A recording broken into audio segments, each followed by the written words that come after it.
So over the summer and lately, people have been asking the question, is it me or is it eBay? And I'm going to try to answer that for you here on the other side. So without any further ado, let's go.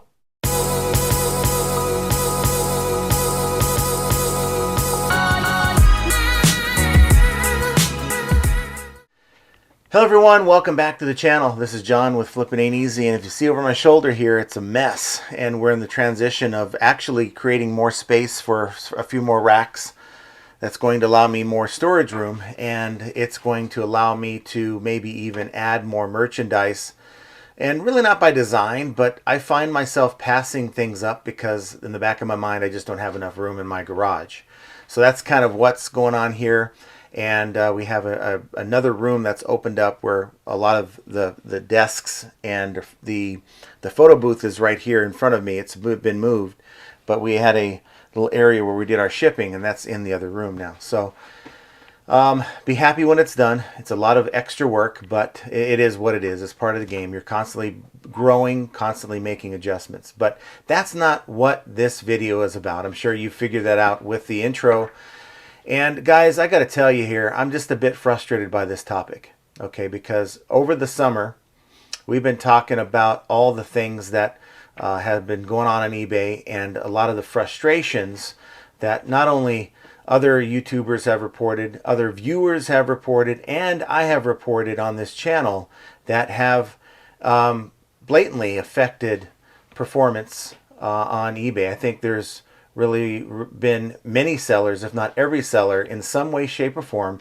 Maybe for some sellers a lot less than others, but the issues with eBay, and I say issues with eBay, has been sort of disruptive, and we're just being honest about that. But we're learning more about why this is happening. And I'm not going to go into what Josh and I talked about because we agreed not to do that.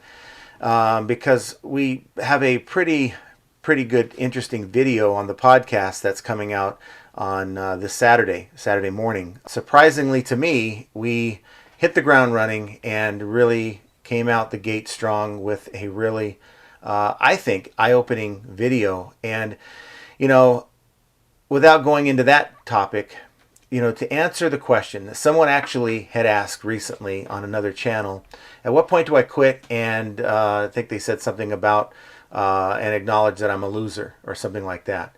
And well, I think that is a really too harsh of a statement for any seller to make on themselves. I think it's being a little hard on yourself if you're asking that question. But if you're asking that question and you're blaming it all on eBay. So first of all, if you're continuing to blame your success in life on other factors or lack of success on other factors that's out of your control, well, that tells me that it's a kind of a cop-out. Okay, now, like I said, I acknowledge that there's problems on the platform, right? But I think a lot of us think of problems as being just that, problems, glitches, right? But what if I had to tell you that maybe these glitches were by design? And that's all I'm going to say about that. Okay. What if you perceive things going on with eBay as being problematic when in reality it was the way it was supposed to be from the get-go?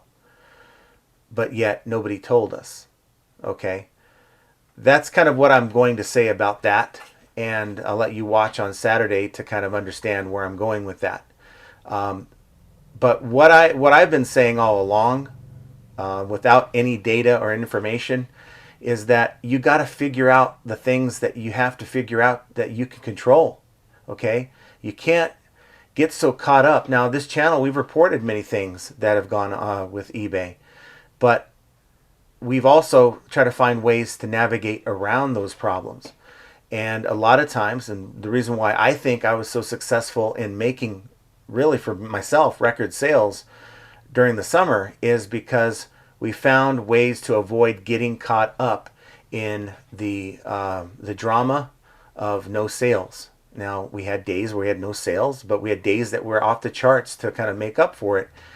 And I like to think that it's because of my listing quality that got me through the summer. Okay, knowing what I know now, I'm really starting to think that it's the times that I spent updating the item specifics, getting that information that's trending, right? The item specifics that have some demand, getting those updated. And I still have more to do, but there's something to it, right? And then, of course, the changes that we made in February. God, I can just imagine how bad it would be if I didn't make those changes in February. But you know what? We made those changes in what we sell. Now, I think there's a lot of people that are out there currently. If you saw the video that I put out on Wednesday, on making this video Thursday, so yeah, yesterday, I stumbled upon something that was quite interesting. And in that video, we had a shirt that had, it was a gray shirt with a red logo on it, a Zoo York boys shirt, nothing special at all. And when I was going back into the item specifics in that video, I noticed that we had a custom color, and we didn't have the default, gray in there. We had heather gray as the color. Now, it's historically been, if you have a custom value in there, and if someone's trying to look up your item, let's say they're looking for a gray shirt, and they type in their initial search in best match, and then they go to filter out all the sea of gray shirts, and they click on the color gray. If you have a different value that's not one of the default colors, then your item will be skipped in search. That's the way it used to be. But in my example, I had heather gray, and by clicking gray, eBay figured out that my heather gray was actually gray. Now, that doesn't seem like rocket science to you or I, but to a computer that's been programmed to look at gray as gray and anything else as not gray, it tells me one thing, that eBay is learning, okay? Not only is it learning, okay, it's called AI, there's a very, very good possibility that it's learning that the crap that we have in our stores that historically haven't sold well, but yet you're listing it now, well, why would eBay bother to put that in front of a whole lot of people or promote that? Even though you're promoting your listings, why would they promote that item over something else that has a better historical sell-through rate? Or why would they promote your item over someone else when you have poor account health, when you are slow to get back to customers? So to answer the questions that people have out there, I'm not a fanboy, by the way, of eBay. I realize eBay needs to make money. They're a business. They're no different than you or I. And they, I guess the only difference is they have shareholders they have to appease, where you and I don't. But at the end of the day, they are in business to get people and keep people on the platform, not only to buy, but to sell. And as it seems like eBay is not interested in sellers, I can tell you that the truth is they are. And they're trying to do the best they can to survive with other competition popping up, Mercari, Poshmark. They're trying to do the best they can. I'm not trying to make excuses for eBay, because eBay has a huge place in a lot of what's been going on with sellers and not communicating. Of course, without giving out the entire secrets to what they're doing, they can at least tell us, hey guys, things are going to happen behind the scenes. It's going to affect your listings in some way, shape, or form. But just know that we're doing everything, and it's part of the plan, or we are doing everything we can to correct what's happening. And that's all we can say. But just know it's going to happen, rather than just having us sit back and figure that out for ourselves, that it's happening, right? And then you're trying to figure out, how do I get out of this mess? And I think a lot of people who are stuck in this mess are stuck in this mess because they just refuse to adapt and adjust their business. And I guess to answer the original question, at what point do you quit and just pretty much call yourself a loser? Don't call yourself a loser when you quit, okay? Because you will fail 100% of the time when you quit. And you're going to fail a lot when you keep going. But you're going to have some success as well. And just ask Michael Jordan. You know, he missed more shots than he took. But he's considered by many, including myself, to be the greatest basketball player of all time. Now, I'm not on a mission to be the greatest eBayer of all time. I just want to I just want to put together a business that's going to thrive. And I think I've done that. And it's because I've adapted. I've tried to understand what is going on in the world of eBay as it pertains to what I'm doing. If someone over here is killing it, maybe they're doing it right. And maybe if you have competition, and this is something I've talked about many times in the live, but it seems like the same people who ask the question still don't want to do it and take the effort. And that is, scout out your competition. Scout out to see what they're doing. If your competition is selling the same thing that you are and you're not, well, what is that about? It's up to you to figure out what they're doing that you're not, to implement what they're doing into your listings. And is it because some are taking the time to make sure their item specifics are accurate and not just trying to cover, let's say we're listing 100 shirts and they might have more than one color on them. If you're putting multicolor instead of the predominant color, well, you're going to be missing out on a lot of sales, I think. All because of what? Because you're trying to get stuff listed fast instead of getting it listed right. And I'd say it's more important to list one item with a perfect quality listing, complete item specifics, and get the trending item specifics and the item specifics with some type of search value that's next to it. If you're listing on the PC, you should be able to see that. And if you don't know the values to that, why don't you use what eBay is using? It's called AI. Go into Bard AI. It's a Google search. Sign up for a free account and ask it to look up specs or information on this particular item that you're selling. It's not 100% perfect, but guess what? You're going to get more results more often than not. And that's doing something out of the box. Now, most people don't want to do this.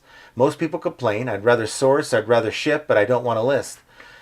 Well, this may not be the business for you, and I'm being honest about how I feel about that. If you're not willing to do the work in any job, and yes, you're running your business on eBay as a job, if you're not willing to do the work, then this is probably not the right gig. And yes, you'll still get sales, but you won't get it, you won't meet your potential when it comes to sales. And that's what I think this channel has been about, is how do I find my potential in reselling?